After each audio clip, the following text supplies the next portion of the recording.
Let us for some time think about the Divine Supreme Lord of the universe. Let us pray to Him for peace, joy and prosperity. Shanti Shanti Hari Om Tat Sat. Peace, peace, peace be unto all. Om Stapakaya Dharmasya Sarvadharma Swarupine Stapakaya Dharmasya Sarvadharma Swarupine Avatar Varishtaya Ramakrishna Te Namah Asato Ma Sadgamaya Tamaso Ma Jyotirgamaya Mrityorma Mritangamaya Om Shanti Shanti Shanti. Let us offer our salutations to Sri Ramakrishna, the embodiment of all gods and goddesses, who came to integrate all the religions of the world, who established harmony amongst religions, who embraced the whole humanity. Let us pray to that Divine Spirit who has come to this world in the modern age as Sri Ramakrishna to inspire us in spiritual life.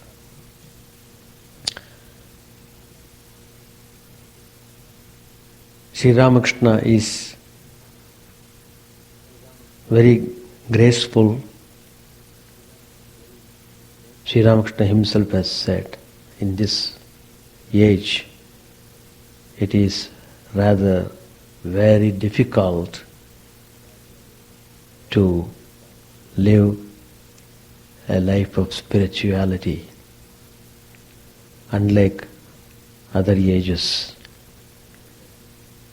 In Satya Yuga, in Treta Yuga, in Dwapar Yuga, most of the people take the spiritual path, and it was not found to be difficult. People would always feel joy to take to spiritual practices in those ages. But in this Kali Yuga, modern age, people are bent upon living a worldly life, totally neglecting their spiritual dimension. On account of various factors, well, God is supremely great and graceful. He just comes in order to help us, those who seek God, those who want peace and joy, those who really aspire for liberation. Sri Ramakrishna is showing the way.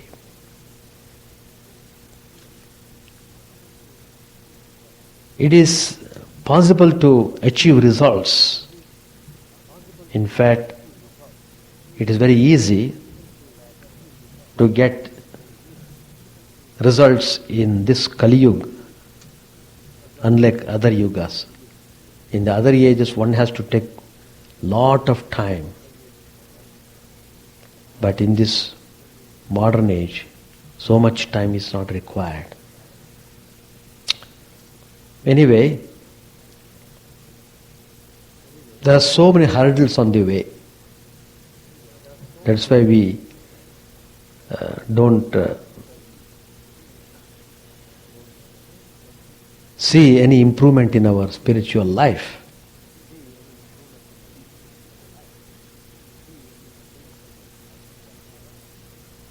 One set of hurdles are there, we are trying to cross over them, immediately the another set is ready.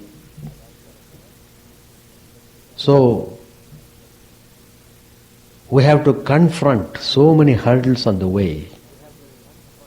That means we have to be very determined in our way, and we must pursue it with strong determination.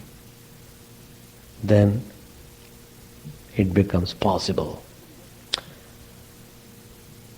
One of the most difficult hurdle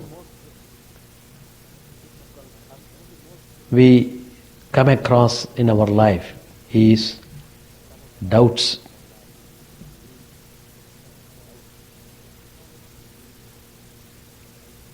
Keep on coming to the mind. Sri Ramakrishna tells, all doubts disappear after the realization of God.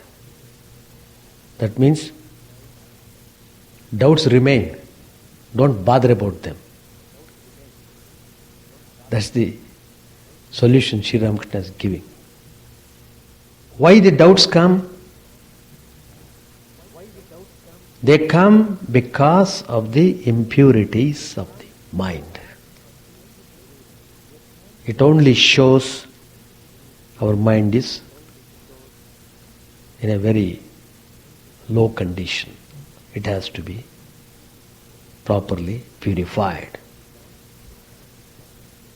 So what is to be done? Again Sri Ramakrishna tells, develop faith in God. Faith.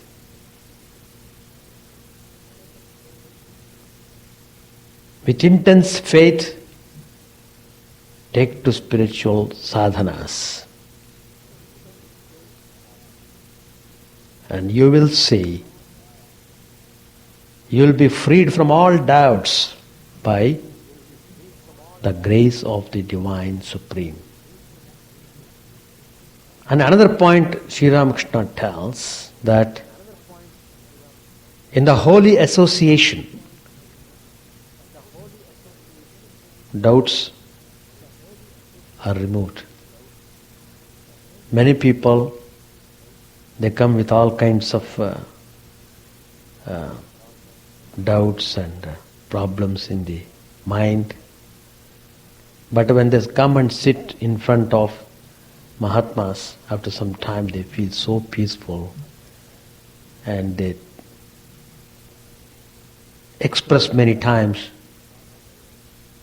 that what all the doubts that had come in the mind, they're all trash.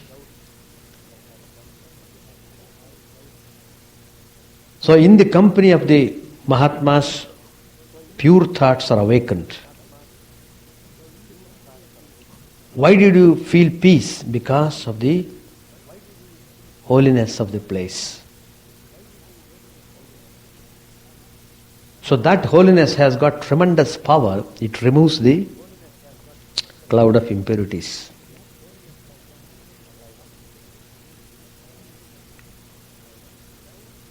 And doubts arise in the mind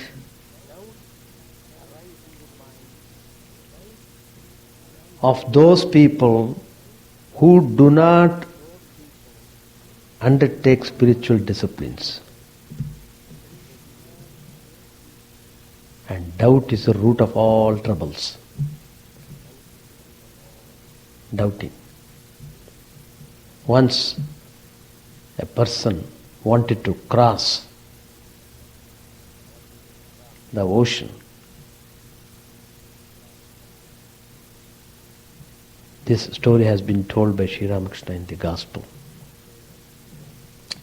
Probably it is recorded in the Adhyatmika Ramayana.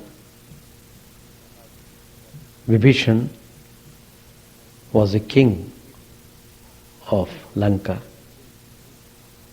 When a person was desiring that he he had to go across the ocean. What's to be done? And Vibhishan said, don't worry, I will show you the very easy way. Then he rolled a piece of paper. The person does not know what he did, but anyway, he gave that roll and he tied it on the corner of the cloth and said, now you go. You'll be able to walk over the waters. But never for a moment entertain any doubt and see what it is in that, what it is that is not, that is kept under the cloth. But anyway, he said yes, and he began to walk. He is walking easily without any problem. And he has come just in the middle of the way. Suddenly one thought came to his mind. What is it that Vibhishan said like that? What has it done? Let me see. So he began to doubt. So then he began to open the knot to see what it is there in the roll. Because the doubt entered into his mind, he could not walk anymore on the waters. In the same way, if we doubt and don't practice the instructions given by the Guru, we don't make any progress in spiritual life. Never doubt.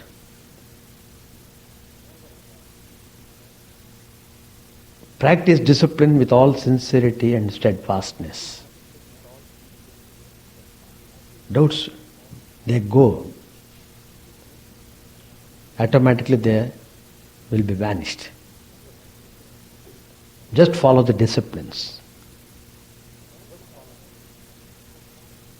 Doubt is almost an insurmountable obstacle in the spiritual life.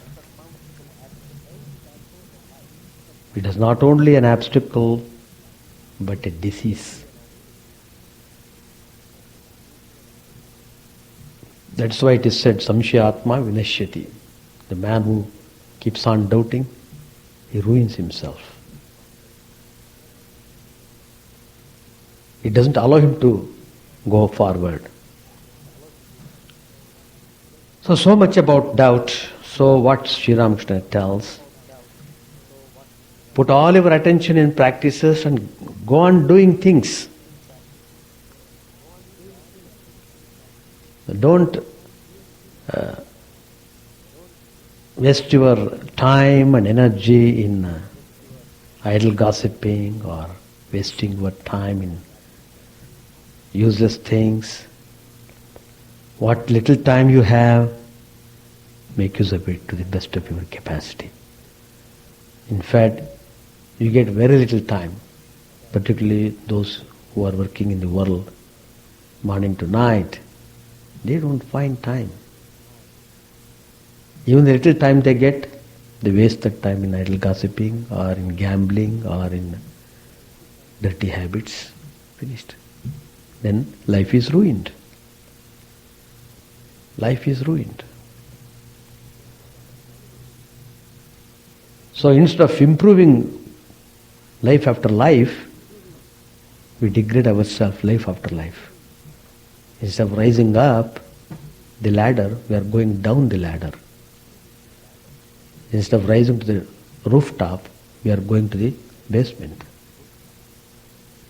That is how the spiritual persons have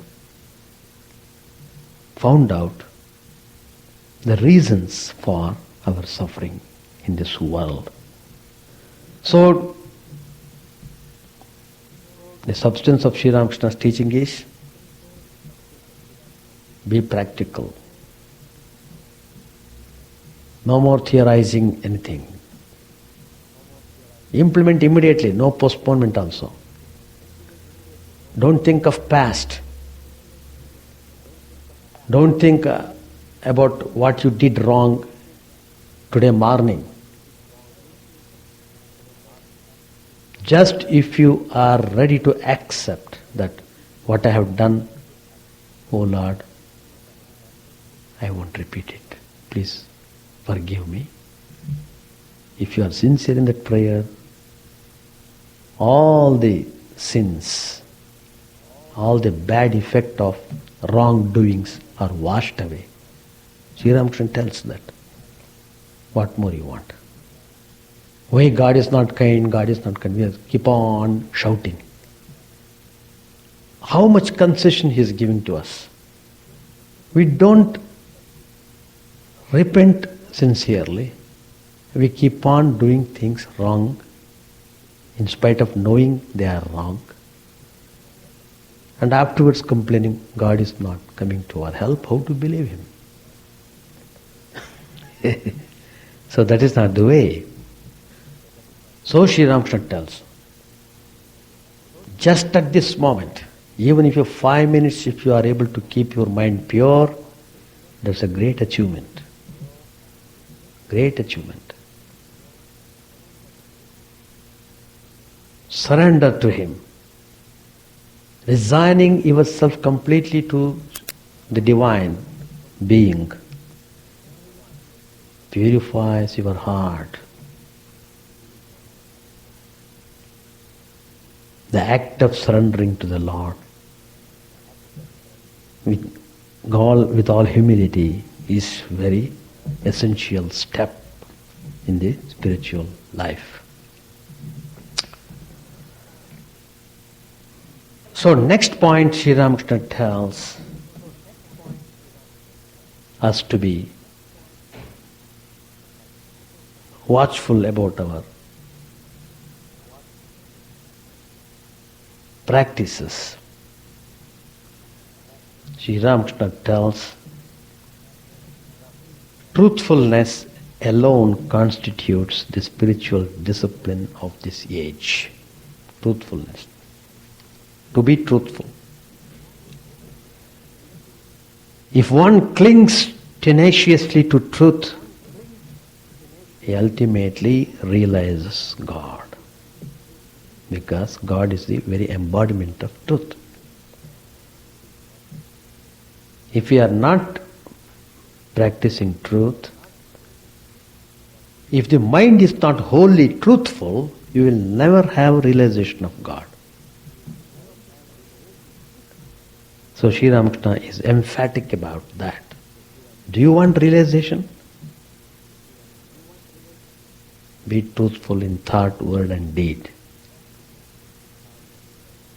Practice it. It may be difficult, but not impossible. It is difficult because there are so much of impurities, bad samskaras are there in the mind. So many other factors may be responsible for that. Desires also are responsible for us to behave in an untruthful way, because if you are untruthful, you may gain some monetary thing by cheating people or by deceiving them or by taking bribes. Monetary attraction. That is, you are selling yourself for the sake of money. Money is more important than yourself. Then you are smashed. So, very important is to maintain the truthfulness is to keep the mind in sattvic mode. When the mind is in sattvic mode, then only you will be able to worship, you will be able to pray, and you will be able to think of God, and you will be able to develop love towards Him. Love and devotion, all this come only if the mind is in sattvic state. To maintain that sattvic state, you have to undergo lot of disciplines, so that to protect your spiritual aspirations. There is a famous incident in the life of Sri Ramakrishna. We say in the great master, it is recorded, Sri Ramakrishna's father, Kshudiram, his mother, Chandramani Devi, what ideal parents they were. How Sri Ramakrishna how the Divine Spirit has chosen these people so that he may be born as their child. It is not for no reason. Both Kshudiram and Chandramani, they were pure and perfect in every respect. They are not rich from the material point of view, but they are supremely rich from the spiritual point of view. Both of them well devoted to God. Every day they would perform worship in their own humble way, offer things and then partake the prasadam. Without worship they would not take anything. Worship played a very important role in their life. As soon as they get up, finish their ablutions, perform worship, then go to do any duties you want to do.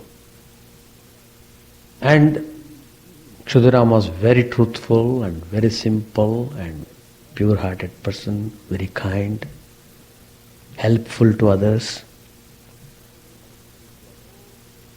So he was respected by the whole village.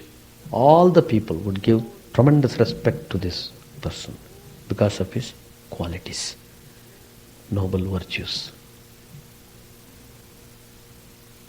He was simple and humble. That is a cream of nobility. The features of nobility are simplicity, utterly simple. So, one day what happened, one of the landlords, the landlord of the place, he was in some court litigation. He thought that if he could bring Kshudiram to the court to talk in his favor, just one sentence, he would win the case. Because he is respected by everyone, so the judge knows. If a statement is coming from a person like Kshudiram, nobody can doubt it. So he came one day to Kshudiram's home and he was talking to him in a very polite way and trying to cajole him and gave him all presents, gifts, everything. And he began to say, oh, you see, I will see you will not be having any poverty conditions. I will supply whatever you want for generation. Your children, grandchildren should be able to manage without any problem. I will look after that, don't worry. But one favor you should do to me. Just you come to the court, you just tell like this, it's enough. For the rest of your life, you do not have to worry about anything. He is coming and telling in front of Kshudiram. If anybody were in his position, if any ordinary person, if he were in his position, he immediately would be very glad. Overnight he would become very rich. He need not have to work at all. He can be in the home and eat well, drink well, sleep well, enjoy well. But Kshudiram was not made up like that.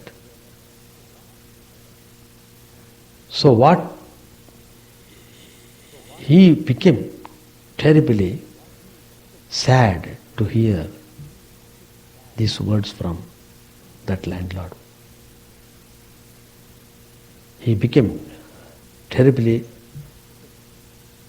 unpleasant and he said, What are you talking?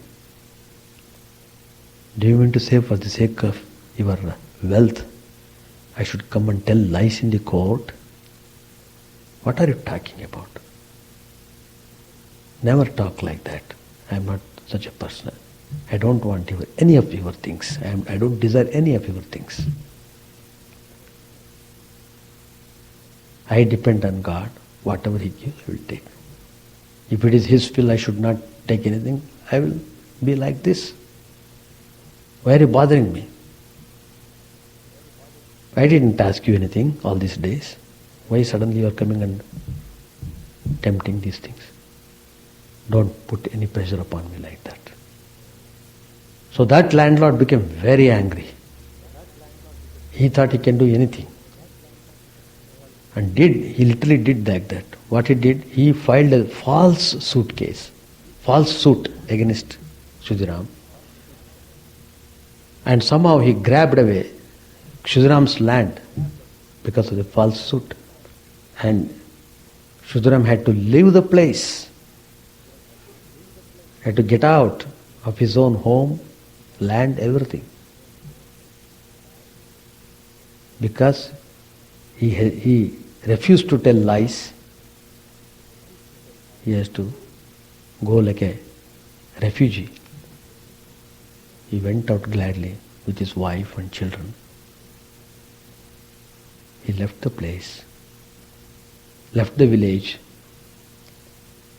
left everything, walking in the street, not knowing what to be done.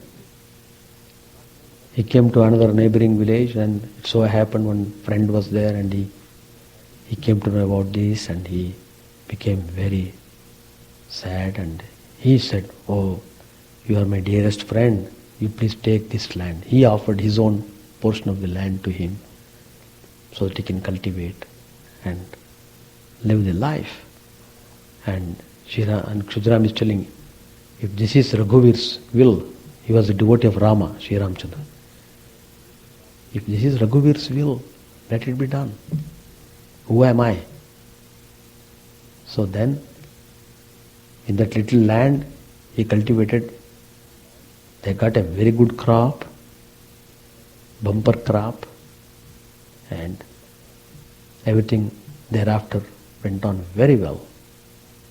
But he had to struggle.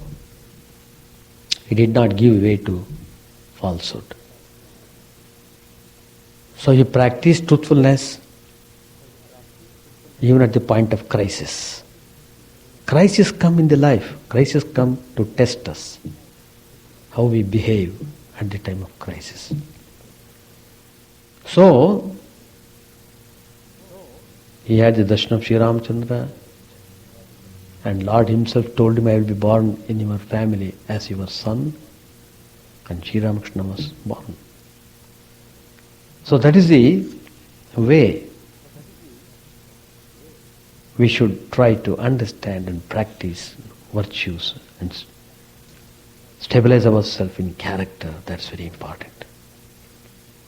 Money is not the only thing. Anyway, Sri Ramakrishna explains the whole phenomenon in a very simple way, comparing the mind to the milk. Mind is like the milk, world is like the water. If you keep the mind in the world, that is, if you keep the milk in the water, water and milk become one, they get mixed up. You will not be able to trace even the milk, because if the quantity of the water is more, the little quantity of the milk even lose its whiteness also. You will not be able to recognize anything. So what is to be done? Sri Ramakrishna tells, keep the milk in a quiet place. Turn it to yogurt. Then you churn it. You will get butter from it. So milk in the form of butter. That butter, if you put in the water, it doesn't mix up. It just floats. Just floats. In the same manner, We should undergo spiritual disciplines in a quiet, undisturbed place and churn the butter of knowledge and devotion from the milk of the mind. Then that butter can be kept in the water of the world. It will not get mixed with the world. You will be in the world, but you will not be entangled in the worldliness. The mind will float detached on the water of the world. Detachment. You will develop wonderful detachment that helps you to float in the waters of the world. So, Sri Ramakrishna is suggesting those who are tormented by worldly things, they should learn detachment. How to learn it? Through experience. And for such people, the scriptures have advocated the second course of living in the world but not being of the world. All these steps are to be taken because to root out tendencies is an uphill task. But if one has the determination to say, what if I have once done something wrong? Now I know what it is. I won't do it anymore. If a person develops this determination, then one can get through and get over this worldliness. And he feels joy in spiritual path. So that concludes my comments on my last class. Vijay had just returned from Gaya, where he had spent a long time in solitude and holy company. He had put on the ochre robe of a monk and was in an exalted state of mind, always indrawn. He was sitting before the master with his head bent down as if absorbed in some deep thought. Page number 313. Casting his benign glance on Vijay, the master said, Vijay, have you found your room? Let me tell you a parable. Once two holy men, in the course of their wanderings, entered a city. One of them, with wandering eyes and mouth agape, was looking at the marketplace, the stalls, the buildings, when he met his companion. The latter said, You seem to be filled with wonder at the city. Where is your baggage? He replied, First of all, I found a room. I put my things in it, locked the door, and felt totally relieved. Now I am going about the city enjoying all the fun. So I am asking you, Vijay, if you have found your room? To Master Maharshi and others, Sri Ramakrishna said, You see, the spring in Vijaya's heart has been covered all these days. Now it is open. To Vijay, well, Shivanath is always in trouble and turmoil. He has to write for magazines and perform many other duties. Worldly duties bring much worry and anxiety along with them. It is narrated in the Bhagavad that the Avadhut had 24 gurus, one of whom was a kite. In a certain place, the fishermen were catching fish. A kite swooped down and snatched a fish. At the sight of the fish, about 1,000 crows chased the kite and made a great noise with their cawing, ka ka ka, like that. Whichever way the kite flew with the fish, the crows followed it. The kite flew to the south and the crows followed it there. The kite flew to the north and still the crows followed after it. The kite went east and west, but with the same result. As the kite began to fly about in confusion, lo, the fish dropped from its mouth. The crows at once let the kite alone and flew after the fish. Thus, relieved of its worries, the kite sat on the branch of a tree and thought, that wretched fish was at the root of all my troubles. I have now got rid of it, and therefore I am at peace. The Avaduta learnt this lesson from the kite, that as long as a man has the fish, that is, worldly desires, he must perform actions and consequently suffer from worry, anxiety and restlessness. No sooner does he renounce these desires than his activities fall away and he enjoys peace of soul. But work without any selfish motive is good. It does not create any worry. But it is very difficult to be totally unselfish. We may think that our work is selfless, but selfishness comes unknown to us from no one knows where. But if a man has already undergone great spiritual discipline, then as a result of it he may be able to do work without any selfish motive. After the vision of God, a man can easily do unselfish work. In most cases, action drops away after the attainment of God. Only a few, like Narada, work to bring light to mankind. The Avaduta accepted a bee as another teacher. Bees accumulate their honey by days of hard labor, but they cannot enjoy their honey, for a man soon breaks the comb and takes it away. The Avaduta learned this lesson from the bees, that one should not lay things up. Sadhus should depend 100% on God. They must not gather for the morrow. But this does not apply to the householder. He must bring up his family, therefore it is necessary for him to provide. Birds and monks do not hoard, yet birds also hoard after the chicks are hatched. They collect food in their beaks for their young ones. Let me tell you one thing, Vijay, don't trust a sadhu if he keeps bag and baggage with him and a bundle of clothes with many knots. I have seen such sadhus under the banyan tree in the Panchavati. 2 or 3 of them were seated there. One was picking over lentils, some were sewing their clothes, and all were gossiping about a feast they had enjoyed in a rich man's house. They said among themselves, that rich man spent 100,000 rupees on the feast and fed the sadhus sumptuously with cake, sweets and many such delicious things. All laughed. Vijaya said, it is true, sir. I have seen such sadhus in Gaya. They are called the Lota Wala Sadhu. Master to Vijay. When love of God is awakened, work drops away of itself.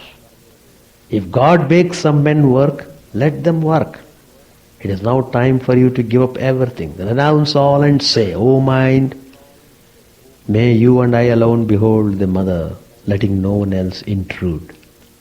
Saying this, Sri Ramakrishna began to sing in his soul-enthralling voice, cherish my precious mother Shyama, tenderly within, O mind, may you and I alone behold her, letting no one else intrude.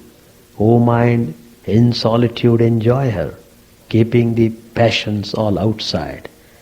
Take but the tongue, that now and again it may cry out, O mother, mother.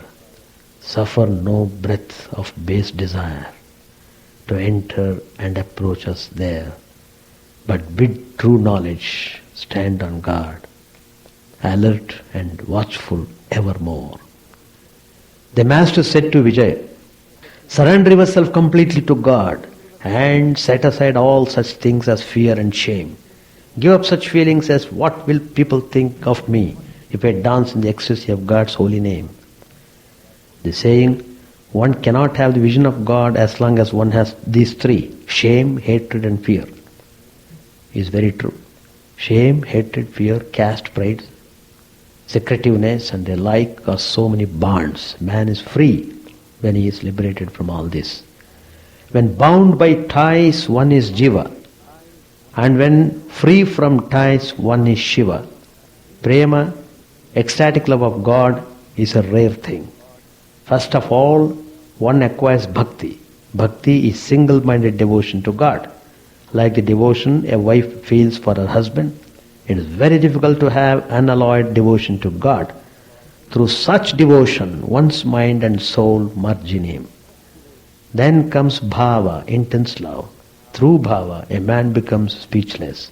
His nerve currents are stilled. Kumbhaka comes by itself. It is like the case of a man whose breath and speech stop when he fires a gun. But prema, ecstatic love, is an extremely rare thing. Chaitanya Deva had that love. When one has prema, one forgets all outer things. One forgets the world. One even forgets one's own body, which is so dear to a man. The Master began to sing, "Oh, when will dawn the blessed day, when tears of joy will flow from eyes," as I repeat Lord Hari's name. "Oh, when will dawn the blessed day, when all my craving for the world will vanish straight away from my heart, and with the thrill of His holy name, all of my hair will stand on end. Oh, when will dawn that blessed day?" So the talk of divine things was proceeding. When some invited Brahma devotees entered the room, there were among them a few pandits and high government officials. We shall stop here. It is true that to that extent man suffers. Yeah. The suffering is because of his mind getting attached to the world. That is true. So think of God and then do the things. By doing that way, even though you are doing worldly duties, because you have thought of God, that purifies your heart. Doing the worldly duties does not mean that you should cheat the people, you should hurt the people, you should grab the people, you should insult the people. It doesn't mean that. Whatever the duties you may be doing in the world, they can all become spiritual if you do it with love and devotion. The results will come. You need not have to worry about the result. If you take care of the means, the result should come properly. Do everything as, don't think anything as worldly at all. Think everything as spiritual. That's one way. And maintain your character, stability, that is nobility and kindness, graceful and helpful to others, and like this. All that is needed for expanding your heart. All that is selfishness is contraction. So try to love everyone. Selfless love is the purest love. No, who told you? Bring that book and show it to me. Probably you have read wrongly. Abhayam, sattva samshuddhihi. Abhayam, fearlessness, that is his Daivi Sampat. Free from fear. Abhaya means free from fear. Fearlessness. Sattva samshuddhi, the knowledge. When the mind is stabilized in sattvic state, you will get knowledge. You like that? Satyam, Jnanam, all these things are noble, comes under Daivi Sampad. There is a 16th chapter, I think. Daivi Sampad Vibhaga Yoga, Daivasura Sampad Vibhaga Yoga, Daivasura Sampad Vibhaga Yoga, the name of the chapter. There, the divine qualities and the asuric qualities are described. Who are called to be asuric? Who are called the noble ones? They are defined very clearly. Why should you be scared? God is not terrible. God is all loving only. If you are doing wrong, I already told you, if you stand before God, you stand before Sri Ramakrishna, pray to Him, Master, I have done this wrong, please forgive me, I will not repeat it. He forgives. So forgiving is a divine quality. Even for example, Sri Ramachandra, Sita was taken away by Ravan, and Sri Ramachandra had to fight with him. But he tried all methods. And many people advised Ravan, you have done the greatest sin. You have brought somebody else's wife. You have got so many wives here. Why did you bring her? But he says, even now, even at this time, even at this moment, just now go and return Janaki to Sri Rama. Tell him, please take back your wife. He will forgive you. Vibhishan told that. But he was adamant. He was so lustful. He didn't want, and he was so egoistic, more than lust. Egoistic. I am Ravan. All the gods means ordinary gods, devatas, Agni, Vayu, they're all serving him like servants. Because of his, he had that power because of the boons. He did austerities and got that special boons. So he felt he is not afraid of anything. So he said, who is even gods were defeated by me. Who is this man, Rama, ordinary human being? What can he do to me? I have fought with heavens, I have fought with the devatas. They have been humiliated by me. They have become slaves to me. And who is this Rama? Like that he began to think. He began to comment. He never budged. But Sri Ramakrishna was able to forgive. That is the thing. If you stand, so God is not to be feared at. What is to be feared at is about the bad qualities, about the bad tendencies. You must be always fearful. It is those things you must be scared of. Now, anything that takes you away from God is to be considered bad. To that extent it has got its effect upon you. To that extent you are not able to concentrate fully upon the God. And to that extent you can't give your whole mind to God. And at the same time, how can you expect the vision of God? How can you expect it? You can't have both. Give whole mind to Him. And He Himself gives whole to you. God manifests fully in a person whose mind is given to him.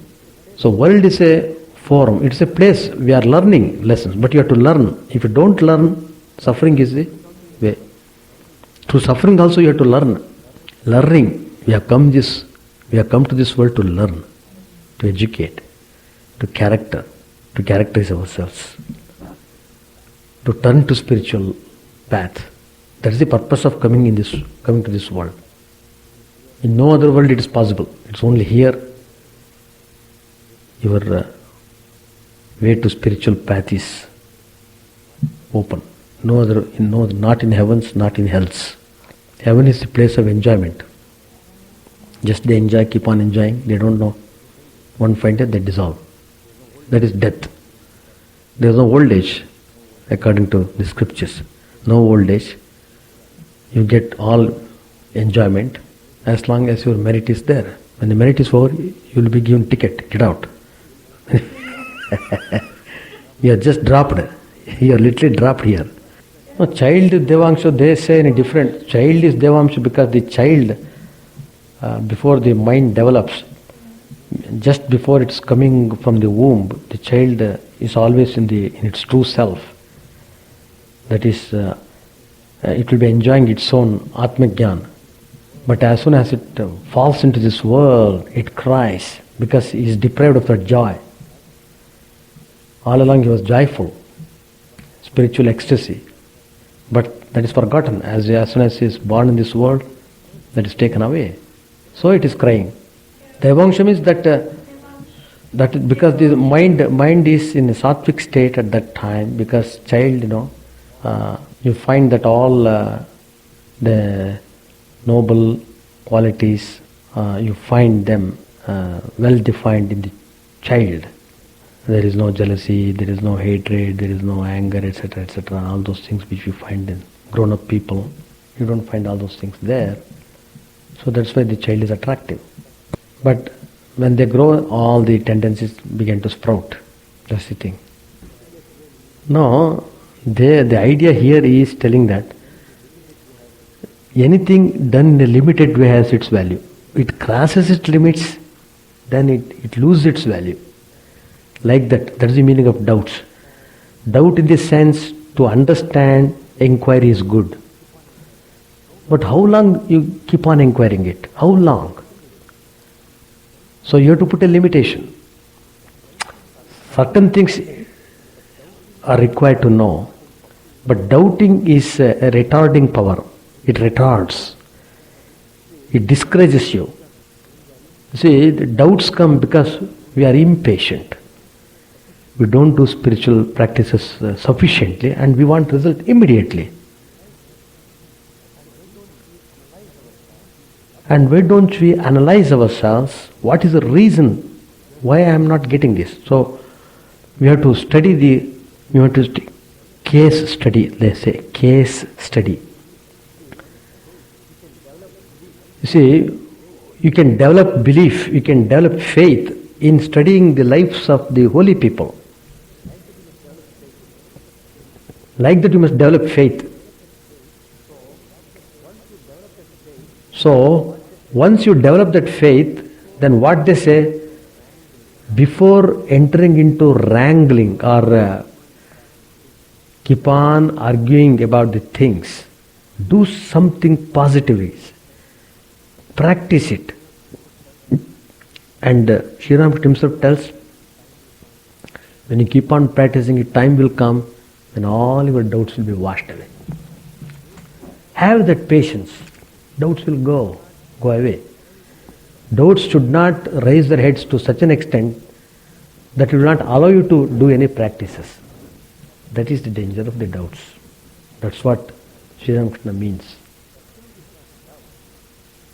Questioning is not a doubt. With the idea to know the thing. For example, Upanishads, they all start with inquiry only. Even Sri Ramakrishna himself inquires. People say that Divine Mother is present in this image. If that is so, you should reveal that divine power to me. I should be able to see you. I am prepared to undergo any spiritual discipline that is required for it. But if it is a fact that you are present in this image, you must reveal yourself to me. So that is the starting prayer he did. Then he began to practice wholeheartedly. Years. Sri Ramakrishna himself had to practice for 12 years. 12 births. 12 births if you get, you are lucky. You are luckiest person. We don't know how many births it will take. We don't know. That is why the grace counts. Grace. Be humble, be devoted, be prayerful, be simple, free from cunningness, free from hypocrisy. With that you develop, with that you undertake spiritual practices, then Bhagavan's grace will come. When that grace comes, even though you may have to take millions of births, all those are dropped away. You get illumination. You will get the grace. It's only through grace of God you will be able to realize the truth. Grace. No, worldly things, because you are in the world, you have to act in the world. That is true. That is true. There is no doubt about it. Actually, a spiritual person should not be rude at all. It is not advantage, but in a polite way you can tell what you have to say. That's all. In a polite way you can say, suppose a man comes to the officer, please take this, this is a gift for, he wants some license to be given to him, and he is offering about $5,000. But he can politely say, no, please don't give all those things. Like that he can say. He can tell it rudely also, get out, don't will. Like that. That is true. You have to deal with the world in an intelligent way, not a foolish way. Don't be foolish. Sri Ramakrishna tells that, don't be foolish. He gives the example. Suppose you go to a shop and you buy a thing. You have to bargain and you have to find out, by bargaining you will come at the correct value of the thing that you want to purchase. Then you must purchase. Otherwise, simply if he tells, suppose you go and ask for a price, then he will say $25. It may be worth only $5. Then if you take that and come, the people will laugh at you. What? You are foolish. Your foolishness has been revealed because he said and you believed it. like that. So you need not be foolish. Spiritual, because you have taken the spiritual path, it doesn't mean that you should behave in an abnormal way or in any other way. No, you have to be more careful, more intelligent, more watchful, more alert. Don't be duped by their worldliness, that's all. You must maintain your spiritual luster. Luster, Lustre. That's important. Kandaswami, Michael, or you shall stop, it's already 9 o'clock. Jai Ramakrishna. Chant the name of the Lord and His glory unceasingly, that the mirror of the heart may be wiped clean and quenched that mighty forest fire, worldly lust, raging furiously within. Our name streamed down in moonlight on the lotus heart, opening its cup to knowledge of thyself, O self drowned deep in the waves of His bliss, tasting His nectar at every step, bathing in His name, that bath for weary souls. Various are thy names, O Lord, in each and every name thy power resides. No times are set, no rites are needful for chanting of thy name. So vast is thy mercy, how huge then is my wretchedness, who find in this empty life and heart no devotion to thy name. O my mind, be humbler than a blade of grass, be patient and forbearing like a tree, take no honor to thyself, give honor to all. Chant unceasingly the name of the Lord. O Lord and soul of the universe, mine is no prayer for wealth or retinue, the playthings of lust or the toys of fame. As many times as I may be reborn, grant me, O Lord, a steadfast love for Thee. A drowning man in this world's fearful ocean is Thy servant, O sweet one. In Thy mercy, consider him as dust beneath Thy feet. Oh, how I long for the day when an instant's separation from Thee, O Lord, will be as 1,000 years, when my heart burns away with its desire, and the world without Thee is a heartless void. Prostrate at Thy feet let me be in unwavering devotion, neither imploring the embrace of Thine arms, nor bewailing the withdrawal of Thy presence, though it tears my soul asunder. O Thou who stealest the hearts of Thy devotees, do with me what Thou wilt, for Thou art my heart's beloved, Thou and Thou alone. O Lord, lead us from the unreal to the real, lead us from darkness to light, and lead us from death to immortality. May all be free from dangers, may all realize what is good, may all be actuated by noble thoughts, may all rejoice everywhere. May all be happy, may all be free from disease, may all realize what is good, may none be subject to misery.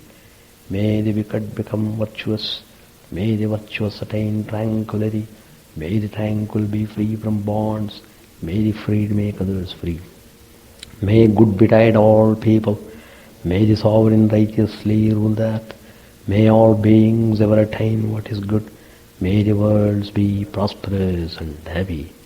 May the clouds pour rain in time, may the earth be blessed with crops, may all countries be freed from calamity, may holy men live without fear. May the Lord, the destroyer of sins, the presiding deity of all sacred works, be satisfied. For He being pleased, the whole universe becomes pleased. He being satisfied, the whole universe feels satisfied.